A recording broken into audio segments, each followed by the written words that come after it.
Christians commemorate Palm Sunday, marking the beginning of Holy Week. We have to remove our pride. We have to remove our sin. We have to make sacrifices to serve God. President Trump's interested in deepening direct engagement with Nigeria.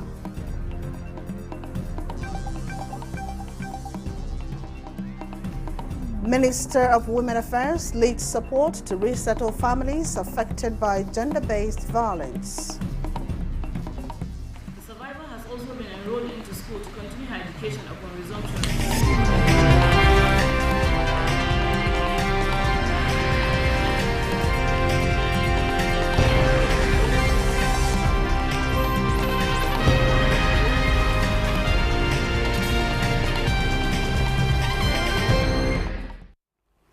Welcome to the News Desk at 6 on NTNS 24. We are reaching you live from Abuja. I am Minna Daniels.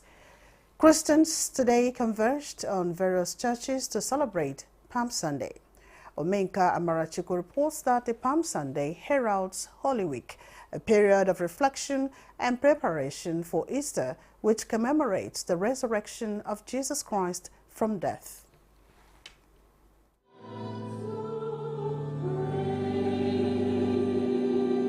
Palm Sunday is the first Sunday of the Holy Week that precedes the Easter Sunday.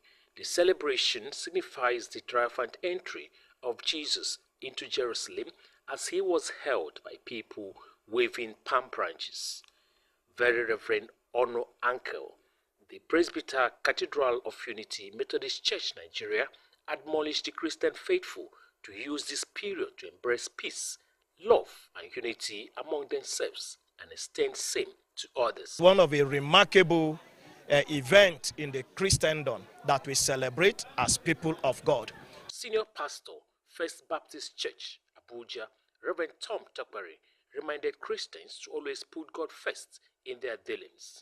That triumphal entry that took place about 2,000 plus years ago, just know in your heart that God loves you and God wants to rouse his power, rouse himself on your behalf. Venerable Ifani Akona, Vicar, Church of the Epiphany Anglican Communion, and Reverend Father Majala Chijoki of the Holy Rosary Catholic Church, Abuja, urged Nigerians to emulate Christ and his humility while on earth. We have to remove our pride. We have to remove our sin. We have to make sacrifices to serve God. We have to make sacrifices for one another. Jesus entered into Jerusalem triumphantly to begin the accomplishment of the essence of his coming into the world. The clergy also used the occasion to pray for the leaders of the nation and national coexistence among Nigerians. In Abuja, Omenka Amarachuku, NTA News. President Bola Ahmed Tinubu received a State Department representative from President Donald Trump's administration. Masad Bolus, Senior Advisor for Africa, on Thursday in Paris. The meeting focused on developing a strategic economic and security partnership between Nigeria, Africa, and the United States, anchored on mutual respect, prosperity, and regional stability. The U.S. State Department representative conveyed President Trump's strong interest in deepening direct engagement with Nigeria as a cornerstone of U.S. relations with Africa. A statement signed by the Special Advisor to the President on Strategy and Communication, Bayo Onanuga, says the U.S. wants to work closely with President Tinubu to expand American investment in Nigeria and Africa, support energy and infrastructure development, and align trade and job creation efforts. Both sides discussed actionable support and shared their perspectives on regional peace, particularly in the Eastern Democratic Republic of Congo and across the Sahel. President Trump's advisor recognized Nigeria's regional and continental leadership and supported President Tinubu's interventions to stabilize key African regions.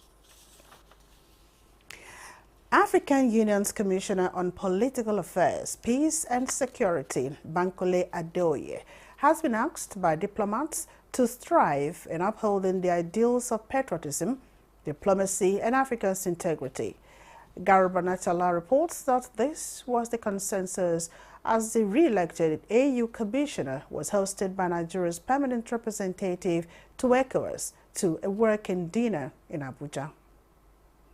It was a gratifying moment attended by a cream of ambassadors within the West African region to appreciate the Nigerian government for endorsing Ambassador Bankole, who was re-elected for a second term as African Union Commissioner for Political Affairs, Peace and Security. The confidence reposed in him speaks volumes about his capacity to ensure continuity in AU's agenda. We have the best candidate for this position, which was why even in the first term, almost 52 countries voted for him. And on this occasion, he won at the first ballot. We all know who he is as a person. He has been an astute diplomat, somebody who knows his onion very well in the art of diplomacy. A paper was presented on the theme, African and Global Shifts in Governance, Peace, Security, a compelling agenda for AU and ECOWAS legacy solutions, where Bankole Adeoye assures that during his tenure, both institutions will open new frontiers. The world is also in a different emerging world. The threats are compounding, and the most important thing is for Africa to unite and stand behind the African Union together.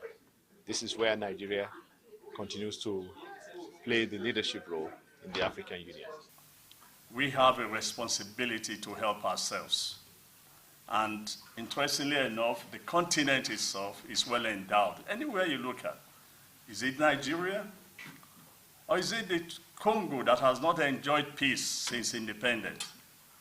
We wish to once again reiterate our unalloyed commitment to working closely with the AU, in particular, who is a great son of our region.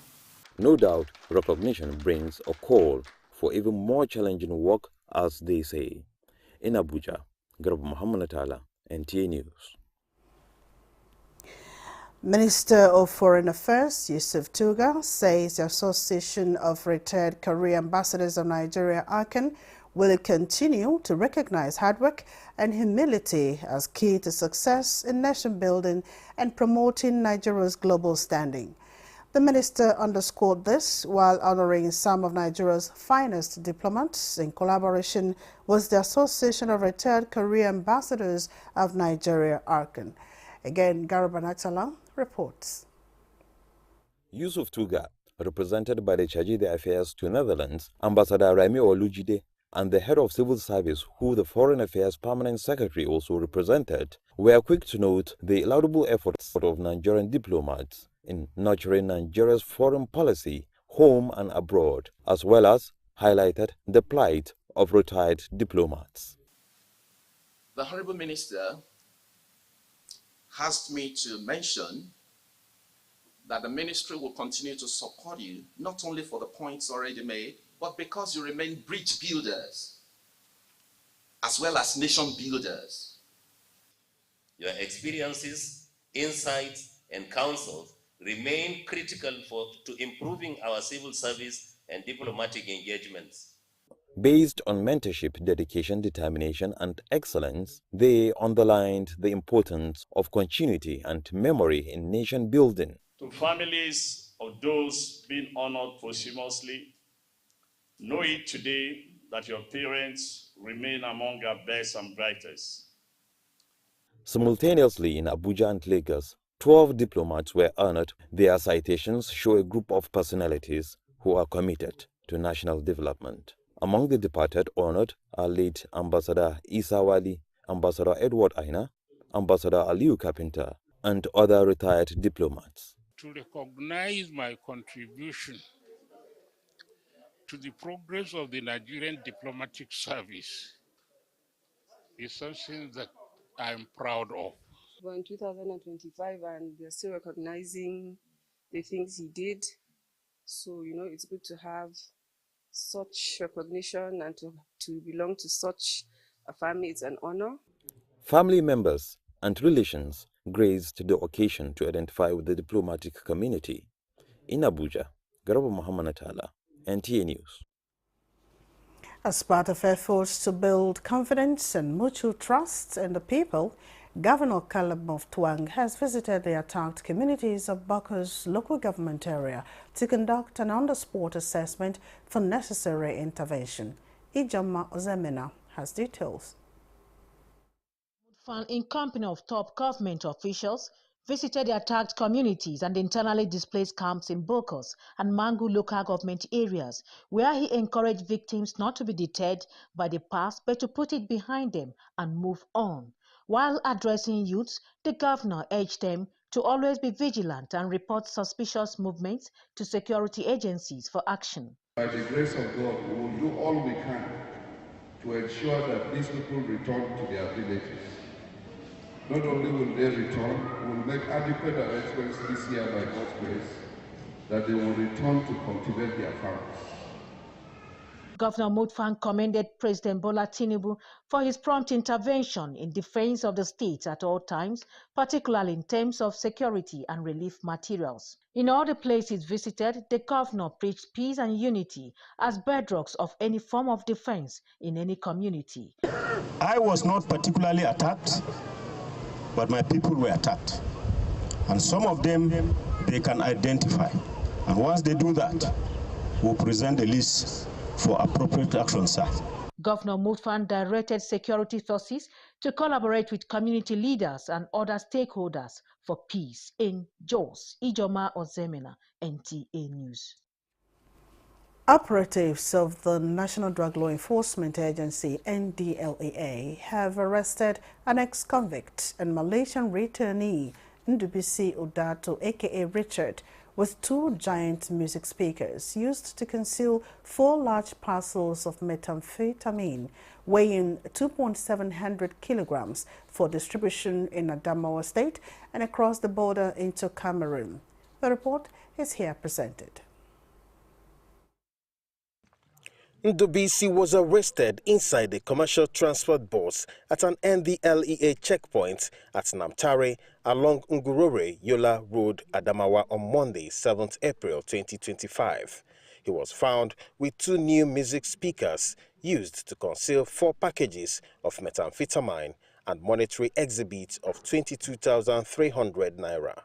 In his statement, he claimed he returned to Nigeria to continue his illicit drug trade after serving out his jail term in Malaysia, where he had been arrested, convicted, and sent to prison for drug trafficking offenses. In another interdiction exercise, NDLEA officers in a joint border operation with customs personnel at the Nigeria-Cameroon border from Cross River State arrested a trans-border drug trafficker, 35-year-old Odo Peter Ikechukwu, with 8,740 ampules of assorted opioids weighing 395 kg.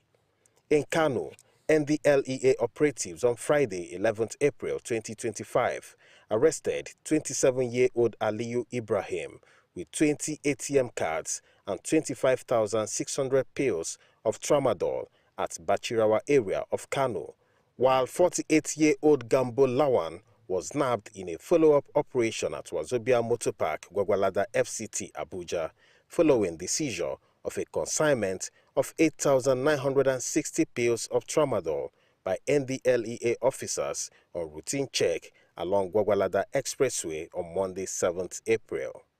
Not less than 124 kilograms of skunk, a strain of cannabis, packaged in 11 jumbo bags were on Friday, 11th April, recovered from the boot of a Lexus car marked KTU 54CU, driven by a 58-year-old suspect, Ademeloyi Adedapo Collins, along Mokwajeba Road, Niger State.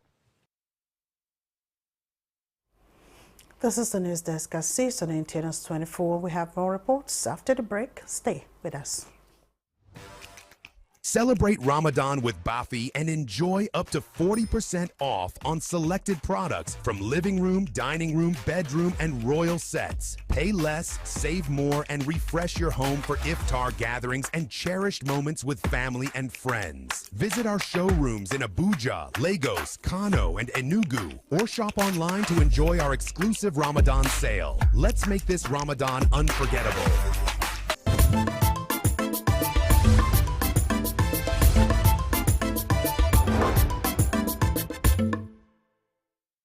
Thanks for joining us again. 22 Armored Brigade, Lorry Kwara State, came tops at the 2025 week-long Inter-Brigade Corporals and Below competition just rounded off in Lokoja, Kogi State. Jacob Sani reports that the competition is to enhance combat readiness, proficiency and teamwork in the Nigerian Army. Here is the report. The 5-day competition brought soldiers selected from 6 brigades in the Nigerian Army for training and subsequently contest in map reading, combat swimming, endurance race and obstacle management, among others. During the competition, respective brigades and garrisons demonstrated braveness in different ways. In every competition, a winner must emerge. Let me congratulate 22 brigades for coming first during the competition. All formations shall not give breathing space for training, as the Chief of Army Staff, Lieutenant General Olufemi Oluyede, assures the general officers commanding Division 2. To those who did not do so well, I urge you to strive harder and showcase a better outing in future competitions. Commander 12 Brigade Lokoja, Brigadier General Kasim Sidi, salutes the soldiers for their courage, resilience and display of professionalism, stressing that the competition is not about trophies but skill enhancement, unity and maintaining the Army's culture of excellence. The true essence of this gathering lies in the contribution to the Chief of Army Staff's command's philosophy, which is to consolidate the transformation of the Nigerian Army towards bequeathing a well-motivated and combat-ready force that can effectively discharge its constitutional responsibilities. Other sister security agencies at the event took the responsibility of presenting trophies to brigades and garrisons with exceptional performances at the competition. Federal government has reaffirmed its commitment to security and religious freedom in response to a recent social media post by the U.S. Embassy in Abuja regarding Nigeria's security situation and statements from some religious leaders. In a statement by the Minister of Foreign Affairs, stated that the government has taken decisive actions such as deploying security forces to areas affected by violence, promoting peace building between farmers and herders, enhancing intelligence operations, and implementing policies to address root causes like land use and economic development. While acknowledging the right of religious leaders to express their opinions, the statement emphasized that their testimonies misrepresent the complexities of the situation. It urged responsible reporting that reflects these complicities and encourages constructive dialogue rather than division. The Minister of Women Affairs, Imam Suleiman Ibrahim, has led the support and resettlement of families affected by gender-based violence. The initiative aligns with the renewed help agenda of the current administration to provide assistance to the disadvantaged. Ngozi Technical reports. Rebecca Isong, mother of a gender-based violence survivor, shared the account of her daughter's experience. She said the young girl was repeatedly assaulted by a 75-year-old landlord who also transmitted infections to her. When I went to work in the morning before 5, the man will enter and carry towel and cover her mouth and rape her. So the man give her HIV. The man that raped her 6 years and 10 years, they come and hold him. And the one that stay in the man's house, he don't my boy, they come and hold them, please. To assist the mother and daughter who had been accommodated at the ministry's shelter home since 2022. These efforts, though temporarily, are vital in ensuring immediate stabilization and safety for survivors. Today, we mark the transition into a more stable phase of reintegration. The ministry has secured and furnished safe accommodation for the family for 2 years and is empowering the mother with a 1 million grant to start a business, supporting their journey. Supporting their journey towards self-reliance. The survivor has also been enrolled into school to continue her education upon resumption. She noted that strengthening the economic capacity of women through empowerment allows them to participate in national development and resist gender-based violence. The minister explained that the family was relocated due to ongoing renovation at the shelter.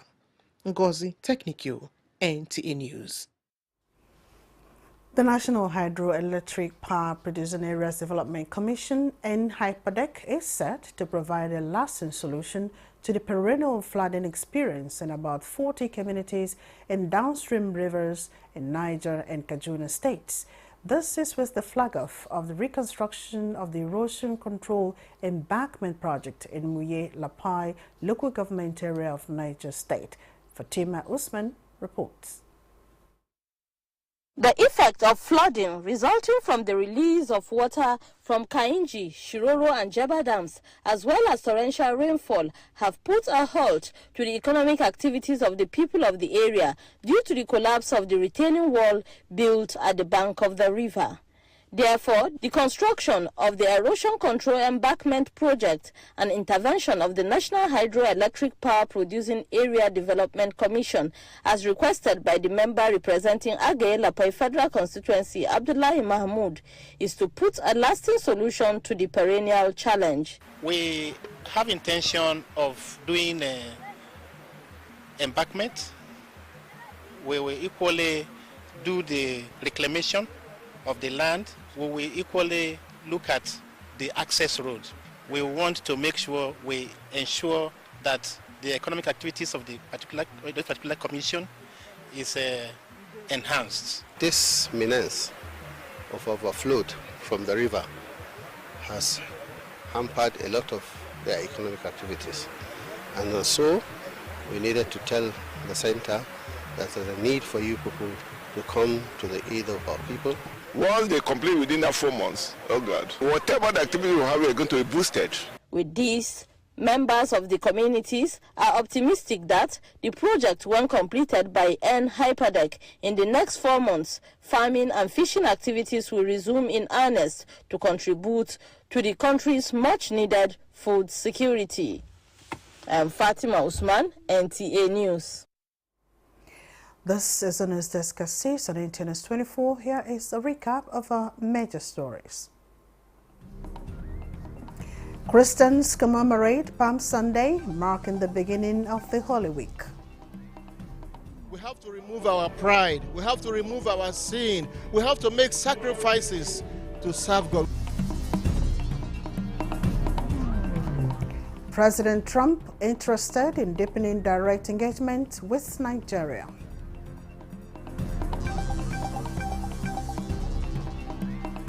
Minister of Women Affairs leads support to resettle families affected by gender-based violence. The survivor has also been enrolled into school to continue her education upon resumption.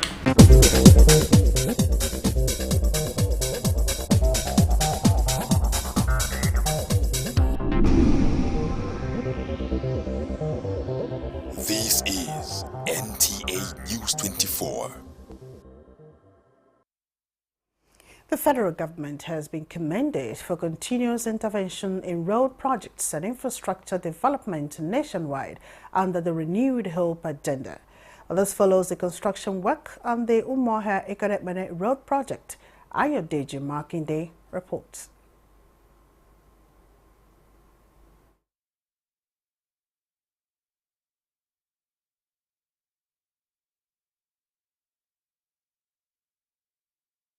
Expecting that report later. Meanwhile, the Joint Admissions and Matriculations Board, JAMB, has announced the release of results for the 2025 Mock Unified Tertiary Matriculation Examination UTME conducted on Thursday, April 10, 2025. In a statement issued by the board spokesperson, Fabian Benjamin, the optional mock examination was designed to assess JAMB's yearly innovations and to give candidates a first-hand experience of the computer-based test environment. The examination body says 200,113 candidates were registered for the exams, out of which 73,844 candidates were absent on the day of the examination, while 88 candidates were disqualified due to failed biometric verification. As a result, 126,181 candidates successfully took the examination. So far, results of 115,735 candidates have been released and are now available for viewing. The remaining 10,446 results are currently being processed and will be released in due course. And that concludes the news desk at CSAN 24. Thanks for watching. I am Mina Daniels.